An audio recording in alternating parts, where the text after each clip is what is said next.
Okay, hey, as promised, continuing on down to the lower level, I just wanted to touch base just to make sure everybody knows that there is a child gate thing here and here, just so you know. Okay, now this is kind of a different kind of carpet here. It's not Berber, but it's a very short shag carpet. But it does have some wear and tear on there. Okay, let's see if we can turn on some lights here in the rec room area. First of all, you can take a quick look at the carpet. We're now on a slab of concrete, so the carpet doesn't really stretch and roll up and things like that too much. Excuse me, and I don't really see any signs of wear and tear, nor do I see any stains of any type. Let's talk about the walls. They look really good. A little bit of a shadowing here. And I do see on a couple of occasions there's a small little picture nails in the walls. We got the blinds and windows have screens. All right, we have the closet under the stairwell closet. Those walls already do have some scuffs and things, and that's just a natural thing. I do see, here's a little nick on the wall right there, little scuff right here. So we'll take a look at the full bath down here. Flush and wiggle, no wiggle. Good. Tile looks good. This is the case where a shower curtain was left behind, and it's up to the tenants if you'd like to get rid of that one. Certainly, go ahead and get your own if you'd like. Okay. The shower curtain is something that you don't even have to worry about just tossing. It's not something that we keep back and reinstall. Okay, sink looks great. Medicine cabinet, looks good. And then underneath, that's good too. Good, a bonus round, all right. Now, this leads directly into the back corner bedroom. So, let's see if we can turn on a light. Okay, it's one of those kinds of lights where it takes a few minutes to really brighten up. The walls look good. This is an escape route back here in the basement someplace. So you flick up the window and climb up that ladder and escape. Okay? I hope you don't have to do that. I should probably qualify that last comment. So, in case it's necessary for you to do that, I should say. So this is wood planks now on concrete. A little bit of a crack right there. Okay. And we're going to make our way into the utility room. I do see a little bit of a crack right here in the door jamb.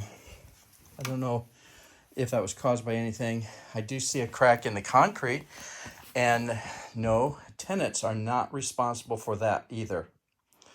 There's a lot of things on these beautiful houses, but they settle too. And when they settle, it's always uneven. So a builder does the best they can, and tenants, you're not responsible for things that the house normally goes through and develops little cracks and crevices and things of that nature. Okay, this is a sump pump. This is a very important tool that if it's raining a lot outside, and sometimes in this area we get just drenched with rain, and sometimes the water comes up from underneath the ground. That's called hydrostatic pressure.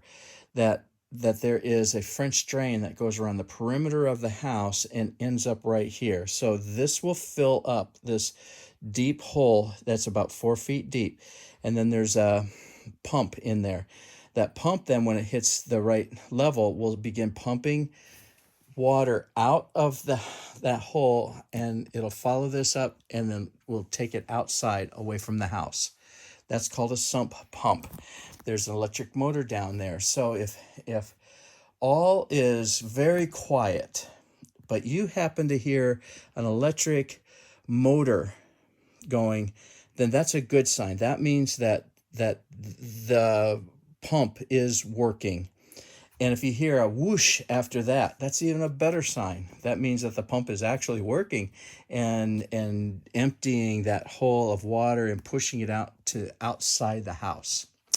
Okay, this is the main water turn off valve to the house. If you have a catastrophic something going on of a wet nature leaky here in the house, you can come down here, turn that 90 degrees, and you're going to be able to, or actually it's probably 90 degrees this way, but you're going to turn off the water to the entire house. And so that's an important thing. These are called hose bibs, and one goes in the front of the house, one goes in the back of the house, and they're parallel. These blue things are parallel, and that means that there's water that's flowing to the exterior hose bibs, the water spigots on the outside of the house. One's in the front, and one's in the back. In order to shut that water off, you just turn this on 90 degrees, one way or the other, and that shuts off the water to the exterior. And we talked to everybody about that coming up. We're coming to the season where everybody is supposed to winterize their house, and we'll help you with that if you need that kind of help, okay?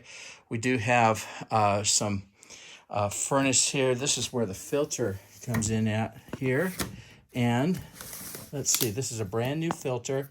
It's a 16 by 25. You put it in, and you close this door. Well, you close it as best as you can, okay? And then there's an extra filter over here. These filters should be changed. They're very thin.